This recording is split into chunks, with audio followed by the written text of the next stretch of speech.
Hello po mga idol.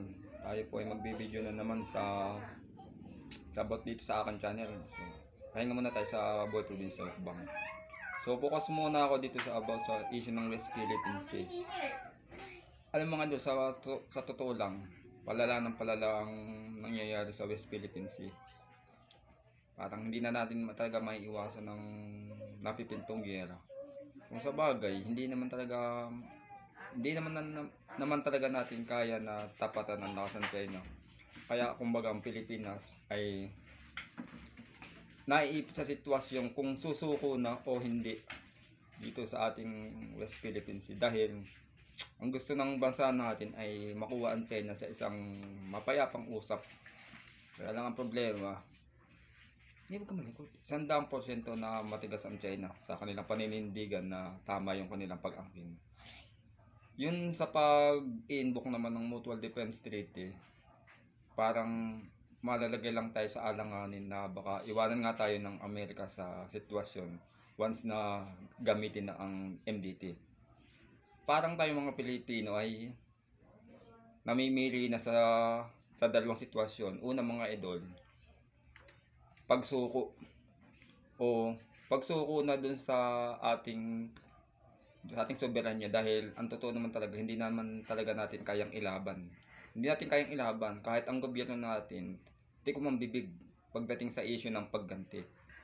Ngayon, ang ipinipilit kasi yung yung maayos na usap. Pero sa pantaha ko o sa bilang isang ordinaryong tao, hindi natin makakaya ang China sa ganyang pakiusap.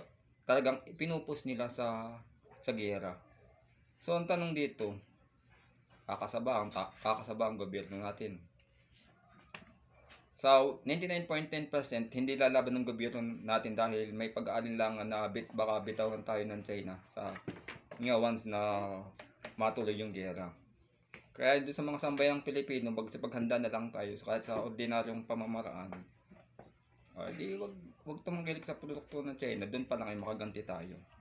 So, ginawa yung pinakahuling pangharas mga idol. Dito sa yung isang PCG natin ay naputulan ng sandaliri.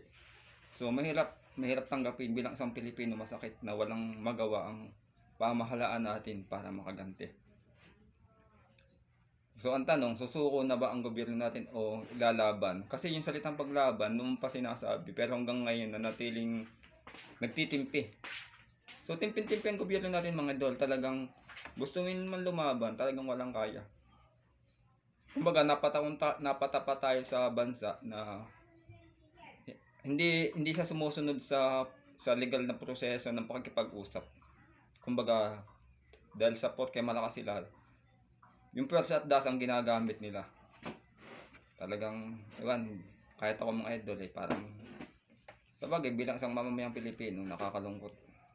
May nakatapat tayong ganung bansa na kumbaga authoritarian. Parang isa siyang barbaric.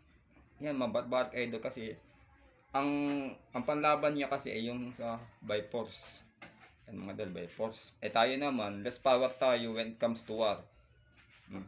Mahina lang ang sandatahan natin mga idol. Kaya tayo hanggang sa yun nga yung diplomatic protest. Ang tanong, hanggang kailan magtitiis? Siguro kahit gilitan ng lig ang ating mga Pilipino, kababayan, mananatiling hindi lalaban ng gobyerno natin. Yan ang masakit na katotohanan na wala tayong kakayang lumaban. Ito na ba marahil mga idol ang pagsuko natin, sense na ng pagsuko. Okay, masakit ba tanggapin? Parang ganoon na nga mga idol, kasi walang kayang gawin ng gobyerno natin. Talagang hindi natin kaya. So abang lang natin ang susunod na gagawin ng ating pamahalaan. Tingnan natin kung may magbuwis ng buhay, kung sabi ka laban, tingnan nga natin. Sa akin palagay mga idol, kahit may magbuwis ng buhay na Pilipino, hindi pa rin lalaban gobyerno natin kasi sinisigurado ng gobyerno natin na hindi tayo malalagay sa alanganin. Malungkot man na aminin, hindi natin kaya. Dahil napatapat tayo sa ating higanti at hindi pa lumalaban ng parehas.